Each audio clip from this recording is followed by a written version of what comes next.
கொத்து பரோட்டா ஞாபகம் வந்துருச்சு. சரி பரோட்டா இல்லைன்னா என்ன, சப்பாத்தி வச்சு செய்யலான்னு சொல்லி கொத்து சப்பாத்தி செஞ்சோம். ஏற்கனவே சப்பாத்தி மீதி இருந்திருந்தாவது வேலை குறைஞ்சிருக்கும். ஆனால் நாங்கள் போட்டு தான் இதை செஞ்சோம். சப்பாத்தியை சுட்டு அதுக்கப்புறம் பிச்சு போட்டு இதை செய்யும் போது பேசாமல் பருத்தி முட்டை குடோன்லேயே இருந்திருக்கலாம்னு தோணுச்சு.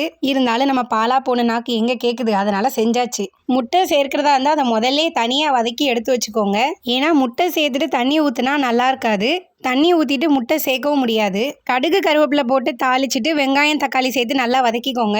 நீங்கள் வேணும்னா இஞ்சி பூண்டு விழுது சேர்த்துக்கோங்க, நாங்கள் சேர்க்கலை. வேணும்னா தக்காளியையும் அரைச்சி ஊற்றிக்கோங்க. வெங்காயம் தக்காளி நல்லா வதங்கினதும் மஞ்சள் தூள், சீரகத்தூள், சிக்கன் மசாலா, மல்லித்தூள் சேர்த்து நல்லா வதக்கிக்கோங்க. இதெல்லாம் நல்லா வதங்கி பச்சை வாசனை போனதும் தண்ணி சேர்த்து கொதிக்க விடுங்க. தண்ணி கம்மியாக சேர்த்துக்கோங்க, ரொம்ப சேர்த்துறாதீங்க. தண்ணி ரொம்ப இருந்ததுன்னா சப்பாத்தி சாப்பிடும் போது மாவு மாதிரி இருக்கும்.